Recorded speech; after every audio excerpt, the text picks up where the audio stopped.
I came on to PopCap about 2 years ago, summer of 2005, and started working on a project, and I was sort of instantly drawn to Peggle as it was being developed.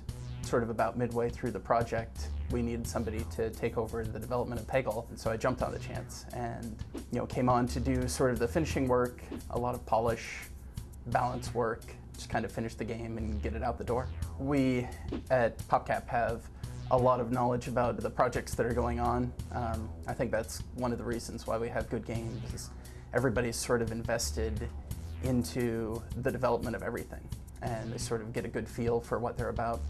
And that's really how they develop. It's a bunch of people start playing them, and they're like, oh, this would be cool, this would be fun, I like this, I don't like that. And we all just have a good idea of what's going on with the project. And so when I had to start up on it, it wasn't a big transition. It was just sort of like, one day I'm doing this, and the next day I'm working on Peggle. One of the design goals for Peggle was it was going to be like an old Japanese pachinko machine, which are completely over the top. You get the ball into the special bucket, and you get 10,000 points, and lights are going off, and bells are going, and the whole thing starts, speaking in weird languages like, you are winner. So we really wanted to capture that for Peggle, and that's what I love to do. So just kept on adding more particles and shine, and just effects all over the place, anywhere I could cram them in.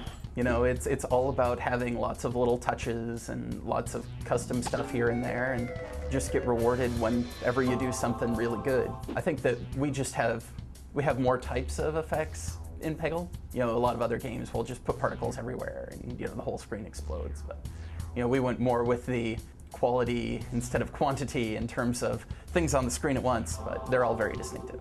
So I think it worked out well. So here at PopCap, we actually have one of the best QA departments, probably the best QA department I've ever seen. And I think that really helps all of our games. All the guys we have over there just really are game experts. If you have something in the game that might be abusable, they're gonna find it for you. They're gonna be like, oh, on level 8, I can use this power up, and I can hit this peg, and then this peg, and then that opens up this slide where I can go down here and get this special power. And you're like, why would anybody think of that? But it ends up making great games just because they find all of the little, those little things that you just didn't think of that somebody could abuse. I actually ended up doing lots of builds and just throwing them out there and having them test them all, and they'd always come back with great feedback. So it was a really good iterative process, and I had a great time doing it.